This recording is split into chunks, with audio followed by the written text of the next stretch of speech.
ఆంధ్రప్రదేశ్ పౌరులకి ప్రపంచవ్యాప్తంగా ఉన్న ఆంధ్రులందరికీ నమస్కారం. నా పేరు కేసీ చేకూరి. నేను మీలాగే ఆంధ్రుణ్ణి. చిన్నప్పుడు నాలాగా గ్రామాల్లో పెరిగినటువంటి వాళ్ళందరికీ పౌరాణిక నాటకాలు గుర్తుండి ఉంటాయి. ఒకటో కృష్ణుడు అని ఒకడు వచ్చి ఒక అరగంట పాటు రాగం తీసి ఆడికి మందు వేళ అవగానే దిగి కిందకి వెళ్ళి స్టేజ్ కింద 4 సారాయి ప్యాకెట్లు తాగుతాడు. ఈ లోపల రెండో కృష్ణుడు అంటూ ఇంకొకడు వస్తాడు. వాడు అరగంట రాగం తీస్తాడు. మూడో కృష్ణుడు వస్తాడు. 4గో కృష్ణుడు వస్తాడు. ఇలాంటి తాగుబోతులందరూ కలిసి నాటకాలు వేసినట్లుగా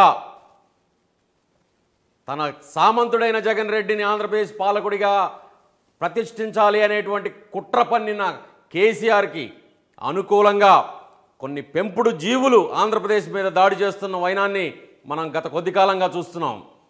ఇదిగో ఇక్కడ 4 ఉన్నారు. మీరు గమనించినట్లయితే పోసాని కృష్ణమురళి కమ్మ కులస్తుడు, మోహన్ బాబు కమ్మ కులస్తుడు, లేటెస్ట్గా చిన్ని కృష్ణ అనే కాపు కులస్తుడు, కోన వెంకట్ అనే బ్రాహ్మణుడు.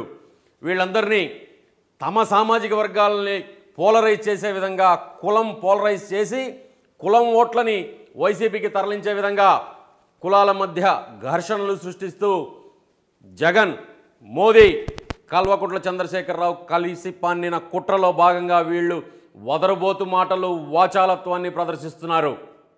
పోసాని కృష్ణమురళి గురించి అయితే అసలు మాట్లాడుకోవాల్సిన పనే లేదు. ఎప్పుడూ మోగని మోగన్ బాబు నిన్న ఫీజు రీయింబర్స్మెంట్ అంటూ మొదలుపెట్టి విద్యార్థుల్ని రోడ్డు మీదకి ఎక్కించి ఆవు ఎద్దుకు తేడా తెలియని గాడిద ఎవరు అన్న ఆ రైతు మాటల్ని నిజం చేస్తూ తనకు సంబంధం లేని విషయంలో సంధి ప్రలాపనలు చేసిన వైనం మీకు అందరికీ తెలుసు. అయ్యా మోగన్ బాబు, 2 కోట్ల రూపాయల గురించి నిన్ను లెక్కలు అడిగా. ఆ లెక్కలు కూడా అడగను. ఒక పని చేయి, నీకు జగన్ రెడ్డితోటి బంధుత్వం ఉంది కాబట్టి నువ్వు వైసీపీ తరఫున కండువా వేసుకొని వచ్చి ప్రచారం చేయి, మళ్ళీ మాట్లాడుకుందాం.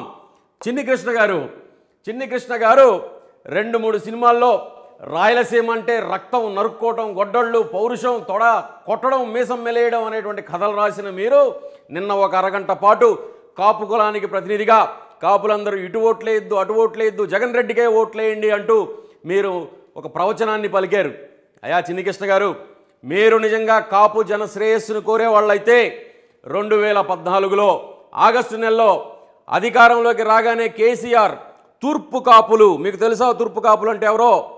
ఉత్తరాంధ్రలో ఉండేటువంటి మన సోదరులు తూర్పు కాపుల్ని తెలంగాణలో బీసీ కులాల లిస్టులోంచి ఇంకో 25 కులాలతోటి కలిపి బీసీ కులాల లిస్టులోంచి తొలగించాడు తూర్పు కాపుల్ని. ఆ తూర్పు కాపులకు జరిగిన అన్యాయాన్ని ఏ రోజైనా మీరు ప్రశ్నించారా కేసీఆర్ ప్రభుత్వాన్ని? పైగా ఏం మాట్లాడుతున్నావాయా? ఎగువ రాష్ట్రాలకి దిగువ రాష్ట్రాలు లొంగి ఉండాలా? ఆహార్ని ప్రదర్శించకూడదా? అణకువగా అణిగిమణిగి ఉండాలా? ఏం బానిస మాటలు మాట్లాడుతున్నావాయా చిన్ని కృష్ణ? కుతికల దాకా మెక్కి మేము 5.5 కోట్ల మంది ఆంధ్రులం, సినిమా పిచ్చోళ్ళం, మేము చూసిన సినిమాలతోటి డబ్బులు సంపాదించుకొని జూబ్లీ హిల్స్లో, బంజారా హిల్స్లో మేడలు కట్టుకొని సిగ్గు లేకుండా మోచేతి నీళ్లు తాగుతూ మోకరిల్లి బానిసల్లాగా బతుకుతూ మమ్మల్ని అణిగిమణిగి ఉండమంటున్నారా? ఎవడికి రా మేము అణిగిమణిగి ఉండాలి? ఎందుకురా అణిగిమణిగి ఉండాలి?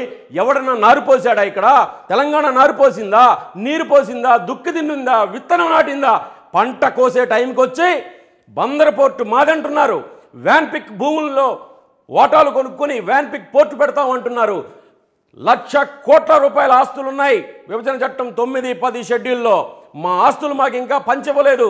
మాకు ప్రత్యేక హోదా రాకుండా రాజ్యసభలోను పార్లమెంటులోను అడ్డం పడుతూ లోక్సభలోను తెలంగాణ ఎంపీలు గొడవ చేస్తుంటే మీకు రాజధాని అవసరమా? ఇన్ని వేల ఎకరాల రాజధాని అవసరమా? ఇంతది సరిపోదా అని మాట్లాడుతుంటే ఎక్కడ పెట్టుకున్నారా మీ మేధస్సుని, మీ తలకాయల్ని, మీ పౌరుషాన్ని? పైగా ఎంత ఖండకావరంతో మాట్లాడుతున్నావు చిన్ని కృష్ణ నువ్వు?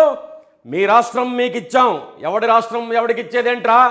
ఈ ఆంధ్రప్రదేశ్ 1953 నుండి ఆంధ్ర రాష్ట్రంగా వెలుగొందుతుంది ఈ నెల.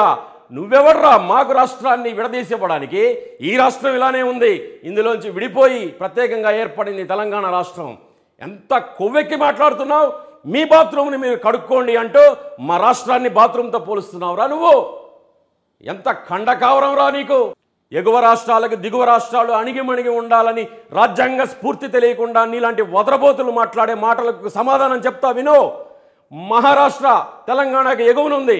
మహారాష్ట్ర బాబ్లీ గోదావరి మీద ప్రాజెక్టు కట్టి తెలంగాణని ఎడారిగా మారుస్తున్న రోజుల్లో ఈ రాష్ట్ర ముఖ్యమంత్రి ఆనాటి ఉమ్మడి ఆంధ్రప్రదేశ్కి ప్రతిపక్ష నాయకుడిగా ఉన్న చంద్రబాబు నాయుడు గారు బాబ్లీ వెళ్ళి మహారాష్ట్ర పోలీసుల్ని ఎదుర్కొని ఉద్యమం చేసి అరెస్ట్ అయ్యి జైల్లో ఉండొచ్చారు.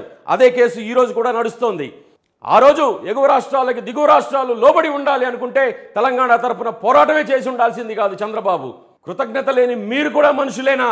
రాయలసీమ అంటే నరుక్కోవడం అంటూ చూపించి కథలు రాసినటువంటి చిన్ని కృష్ణ, నీకు రాయలసీమకి నీళ్ళు ఎక్కడి నుంచి వస్తాయో తెలుసా? పోతిరెడ్డిపాడు కాలువ, హంద్రీనీవా ప్రాజెక్టు, శ్రీశైలం వరద జలాల్ని ఇక్కడికి తరలించేటప్పుడు తెలంగాణ ప్రభుత్వం అడుగడుగున అడ్డం పడుతుంది. చుక్క నీరు మాకు రాకుండా మా భవిష్యత్తులో మా పిల్లలకి మంచినీళ్ళు అంటే మినరల్ వాటర్ బాటిల్స్లో చూపించేటువంటి దుస్థితికి మమ్మల్ని దిగదార్చుతుంది తెలంగాణ ప్రభుత్వం. ఏ రోజైనా నోరు తెరిచి అడిగావా నువ్వు? నీకు అసలు కనీస అవగాహన ఉందా? ఎంతసేపు ఉన్నా కానీ అక్కడ సుభిక్షంగా ఉంది, ఇక్కడ సుభిక్షంగా ఉంది అంటూ లేని సామరస్యాన్ని నటిస్తూ చిలక పలుకులు పలుకుతున్నారా మీరంతా? కోన వెంకట్ గారు బ్రాహ్మణ సమాజానికి ప్రతినిధిగా జంధ్యం వేసుకున్న బ్రాహ్మణుడు ఎవరు? చంద్రబాబుకు ఓటేయకూడదని మీరు ఆంధ్రప్రదేశ్ మీద దాడి చేస్తూ మాట్లాడుతున్నారు. ఏ జంధ్యం వేసుకున్న బ్రాహ్మణుడికి, ఏ బ్రాహ్మణుడికి ప్రతినిధివయ్యా నువ్వు కోన వెంకట్? వేదాల్ని ఉపనిషత్తుల్ని ఔపోసన పట్టి నిత్యం అగ్నిహోత్రం ఆచరించేటువంటి ఆంధ్ర బ్రాహ్మణోత్తముల్ని తద్దినాల మంత్రాలు కూడా రావు మీకు అంటూ అవహేళన చేసినటువంటి కేసీఆర్కి ప్రతినిధివా నువ్వు? 2 వేద పాఠశాలలు నడుస్తున్నాయి ఇక్కడ. తిరుమల వెంకన్న సన్నిధిలో శ్రీ వెంకటేశ్వర వేద పాఠశాల, శ్రీశైలంలో వేద పాఠశాల. 2 వేద పాఠశాల ద్వారా వేదాన్ని, హైందవ ధర్మాన్ని, సాంప్రదాయాన్ని ఈ రోజుకి పరిరక్షిస్తున్నది ఆంధ్రప్రదేశ్ బ్రాహ్మణోత్తములు. ఆ ఆంధ్రప్రదేశ్ బ్రాహ్మణోత్తముల్ని తద్దినాల మంత్రాలు కూడా రావు, ఈ అర్చక పురోహితులు దేనికి పనికిరారు, విద్వత్తు లేనటువంటి వాళ్ళు అని హేళన చేస్తే కేసీఆర్, ఆ రోజు నీ నాలుక మీద తాటి చెట్లు మొలిచాయా? ఆ రోజు నీ గొంతులో ఏ జిల్లెళ్ళు మొలిచాయా కోన వెంకట్? ఈరోజు వచ్చి నువ్వు జగన్ రెడ్డి కోసం విషం కక్కుతున్నావు ఆంధ్రప్రదేశ్ మీద. నీకు కూడా దమ్ముంటే వైసీపీ కండువా మెడల వేసుకో, ప్రచారం చేసుకో. ఆంధ్రప్రదేశ్ గురించి కానీ ఆంధ్రప్రదేశ్ మీద ఆధిపత్యం చలాయిస్తున్నటువంటి కేసీఆర్ తరపున పెంపుడు జీవుల్లాగా మాత్రం మాట్లాడకండి. మీకు తెలుసో లేదో కాళోజీ అనే ప్రజాకవి ఏమన్నాడంటే, పరాయి వాడు ద్రోహం చేస్తే తన్ని తరిమేస్తాం, తనవాడే ద్రోహం చేస్తే పాతరేస్తాం అన్నాడు. మేం కూడా మా తల్లి నేలకి ద్రోహం చేసేవాడిని పాతరేస్తాం ఆంధ్రప్రదేశ్లో, పరాయి వాడిని అయితే పోరాడి ఎదుర్కొంటాం. మీరు అక్కడ తిని ఇక్కడికి వచ్చి కక్కేటువంటి నైజాన్ని మానుకోండి. ఒకడిది పక్కనోడికి కంచంలోది నూక్కుపోయే నైజం అయితే వాడికి వంత పాడుతూ మీరు తిన్న కంచంలోనే కక్కేటువంటి వెధవ బుద్ధిని ప్రదర్శించకండి. అన్ని పాములు లేచాయి కదా అని బురద పాములు కూడా లేచాయన్న సామెతగా మీరు మాట్లాడితే మీకు తగిన శాస్తి జరుగుతుంది ఆంధ్రప్రదేశ్లో. ఆంధ్రప్రదేశ్ నడిబొట్టు మీదకి వచ్చి మీరు హైదరాబాద్లో కూర్చుని మాట్లాడుతున్నటువంటి మాటలన్నింటినీ ఆంధ్రప్రదేశ్ నడిబొట్టు మీదకి వచ్చి మాట్లాడి చూపించండి. మీ దమ్మేంటో, మీ పౌరుషం ఏంటో, మీ సత్తా ఏంటో తెలుస్తుంది.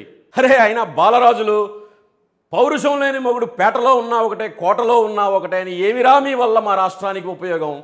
కుతికల దాకా మెక్కి మేడలు మిద్దెలు కట్టుకొని ఏసీల్లో బతుకుతూ మమ్మల్ని కేసీఆర్ కడుపులో పెట్టుకొని చూస్తున్నాడు అని గప్పాలు కొడుతున్నారు, భజన చేస్తున్నారు, చిడతలు వాయిస్తున్నారు.